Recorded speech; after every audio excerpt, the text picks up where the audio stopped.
When you grow up with emotionally immature parents, you grow up as a role, not a whole person.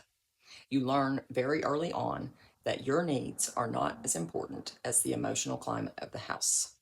Love is conditional, safety is unpredictable, and your nervous system adapts by learning to perform, anticipate, and absorb.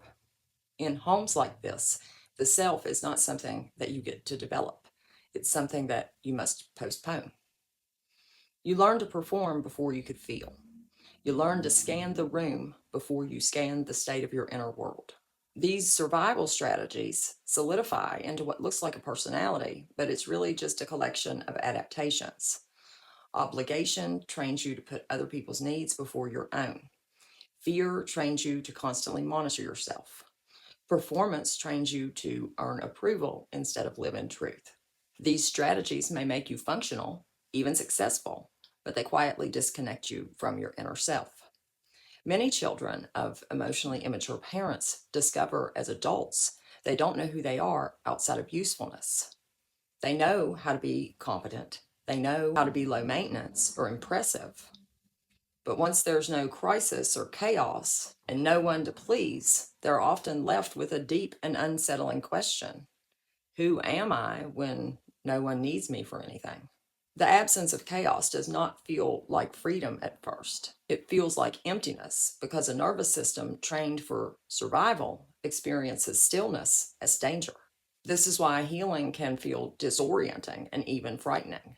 Many people stay busy, overcommitted, or entangled in messy relationships, not because they want to, but because their identity is built around reacting. When that structure begins to fall away, there is a period of quiet that feels like a loss, even though it is the beginning of something new, the first real space for a self to exist. As healing progresses, you begin to notice that many of your so called traits are actually coping mechanisms: people pleasing, over responsibility, hyper independence, emotional restraint. These are not who you are, they were how you stayed safe. You begin to ask different questions. What do I want without caring what anyone else says? What drains me and what nourishes me? What feels right in my body and what doesn't?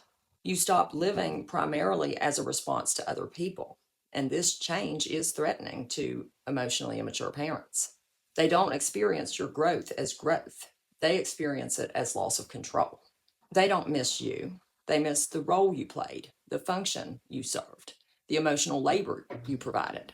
A self directed child feels like abandonment to a parent who was using that child to regulate themselves. But you were never meant to be a function.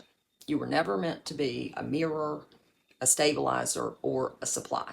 You were meant to be a self, one that exists when no one is watching, needing, or approving.